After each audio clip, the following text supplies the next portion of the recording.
Shalom, puji Tuhan. Saya bersyukur pada sore hari ini kita akan sama-sama mendengarkan kebenaran firman Tuhan.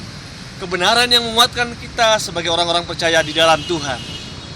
Nah saudara, di dalam kehidupan kita kadang-kadang kita mengalami ketakutan. Banyak hal yang menakutkan dalam diri kita.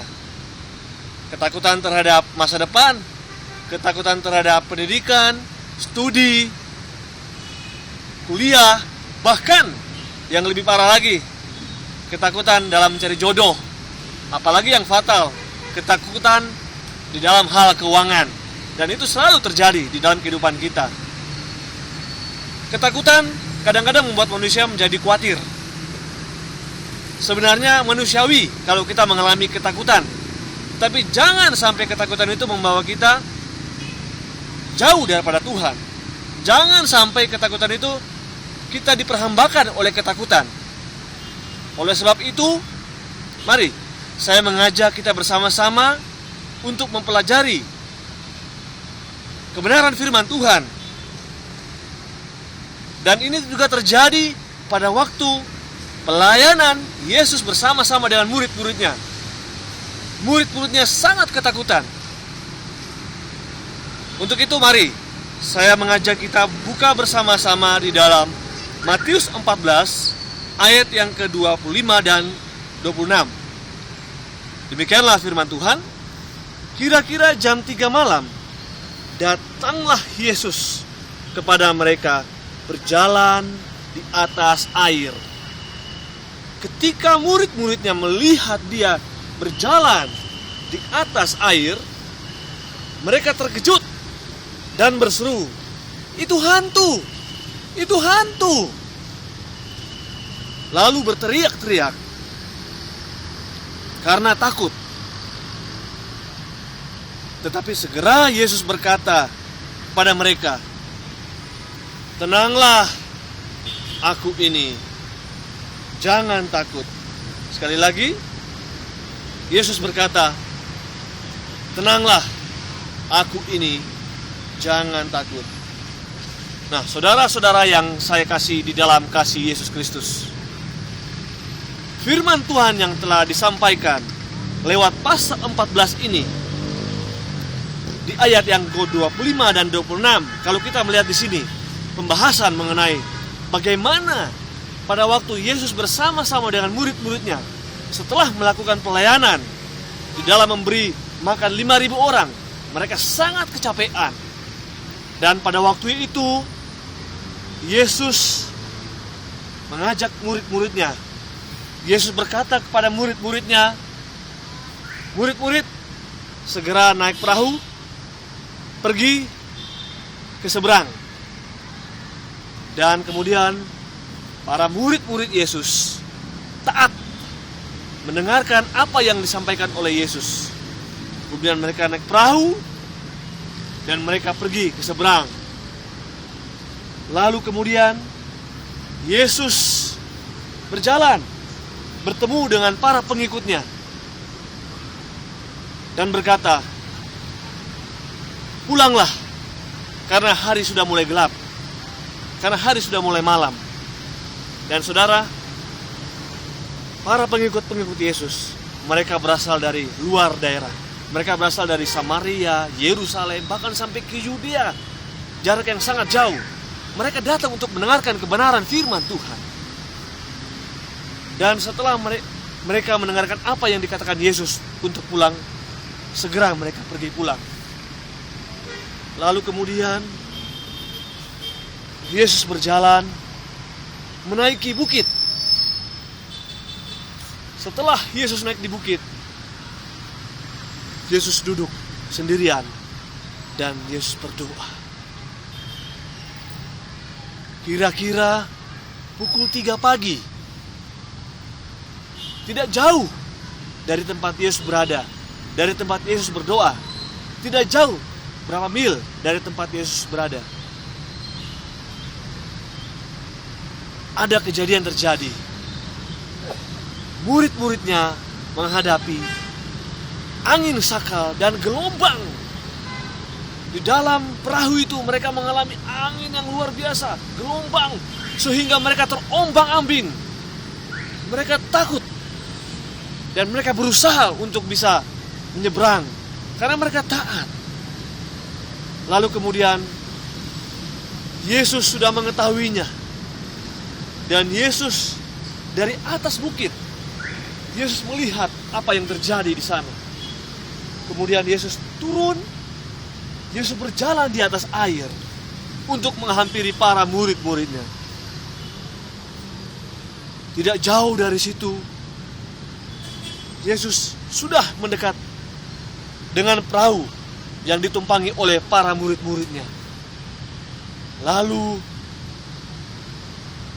para murid-murid, salah satu ialah Petrus, dia melihat dan berkata, "Itu hantu! Itu hantu!" Lalu Yesus tidak jauh dari mereka berkata, "Tenanglah, aku ini, jangan takut." Sekali lagi Yesus berkata, "Tenanglah, aku ini, jangan takut." Lalu kemudian si Petrus dari atas perahu, dia berkata kepada Yesus, "Kalau engkau Yesus, suruh aku datang menemui engkau. Kalau engkau Yesus, suruh aku datang menemui engkau." Kemudian Yesus berkata kepada Petrus, "Datanglah, datanglah." Lalu dengan keberanian Petrus berdiri di atas perahu dan dia turun, berjalan untuk menghampiri Yesus. Dia berjalan dengan fokus kepada Yesus. Dia berjalan terus menghadap Yesus. Namun tiba-tiba yang terjadi, angin, gelombang, dan akhirnya Petrus jatuh. Dia takut. Dia takut. Kemudian Yesus datang menghampiri dia dan berkata kepada Petrus, "Hai kamu orang kurang percaya, mengapa engkau bimbang?" Lalu Yesus menarik Petrus dari laut, dan kemudian mereka berdua berjalan bersama-sama menuju ke dalam perahu itu. Sesampainya di perahu, para murid melihat Yesus, termasuk Petrus, dan berkata kepada Yesus, sesungguhnya engkau anak Allah." Nah, saudara yang saya kasih di dalam kasih Yesus Kristus, dari pembacaan kitab, dari cerita yang sudah saya sampaikan, kita bisa melihat di ayat yang ke-25 dan 26 ada beberapa pelajaran yang akan saya sampaikan. Yang pertama adalah ketakutan.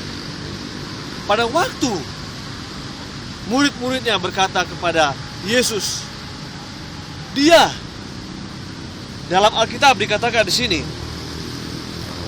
dia itu mereka sudah tahu, dia itu adalah Yesus. Tapi kenapa mereka mesti takut, saudara? Dan yang terjadi pada waktu itu, dan Yesus berkata, "Tenanglah, aku ini, jangan takut," saudara. Tenanglah. Di sini menandakan bahwa Yesus menyertai para murid-muridnya. Tuhan beserta kita, Immanuel.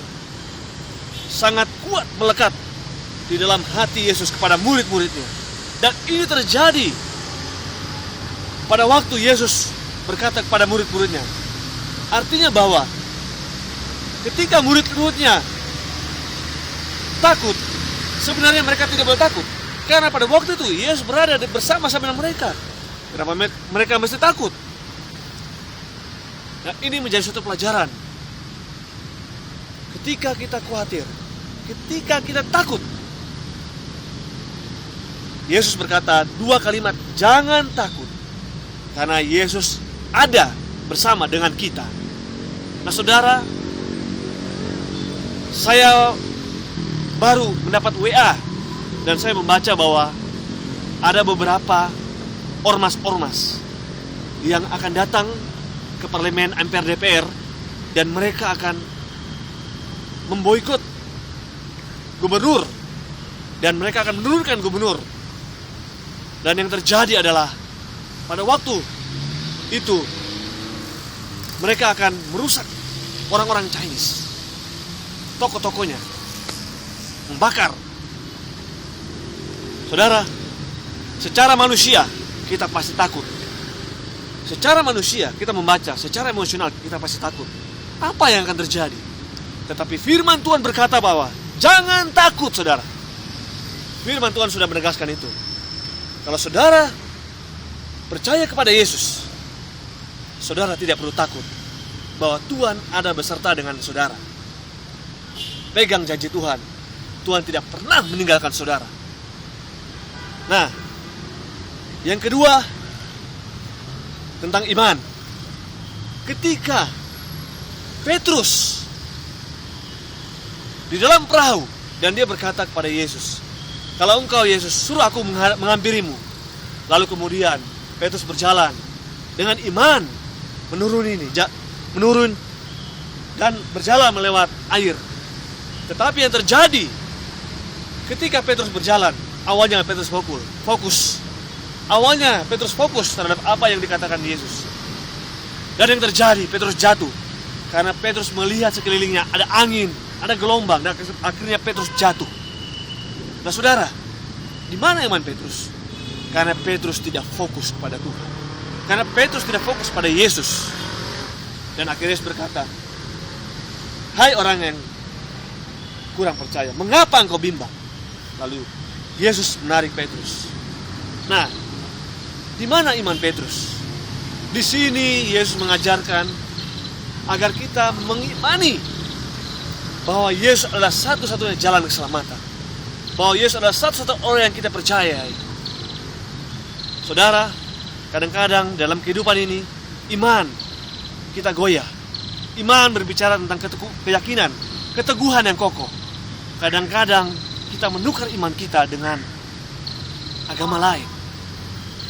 Kita menukar iman kita. Kita kawin dengan agama lain. Mungkin tidak satu agama, satu aliran. Ini yang terjadi. Bagaimana dengan iman kita? Kadang-kadang iman juga ditukar dengan uang. Ketika para pejabat mempunyai uang, di mana iman mereka? Mereka menghabiskan uang rakyat. Pernah mereka tahu kebenaran firman Tuhan sebagai orang Kristen, sebagai orang percaya dalam Tuhan. Mereka telah menyalahgunakan itu. Di mana iman mereka? Karena mereka tidak fokus kepada Tuhan. Karena mereka tidak melihat kepada Tuhan.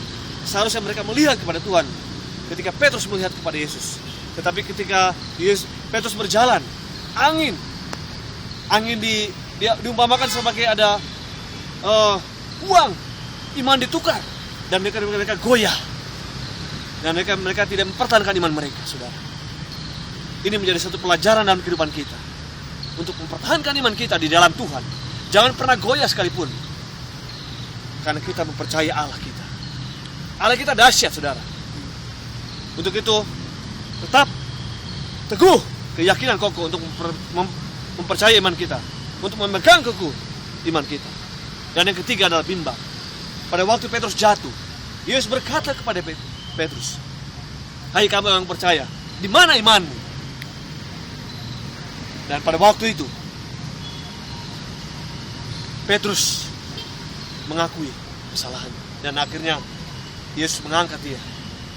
Saudara, berbicara tentang bimbang dalam kehidupan kita, kadang-kadang kita menghadapi kebimbangan, keraguan di dalam pendidikan, studi, keluarga, apapun itu Tuhan. Kita percaya Tuhan pasti akan campur tangan. Untuk itu saya percaya, jangan bimbang, jangan ragu, sebab Tuhan beserta dengan kita. Yakinkan diri Anda kepada Tuhan. Berdoa, setia, taat kepada Tuhan. Jangan bimbang kepada Tuhan. Seperti Petrus tadi, dia bimbang, akhirnya dia jatuh. Saya mengajak kita sekalian dari kesimpulan ini, supaya kita jangan takut.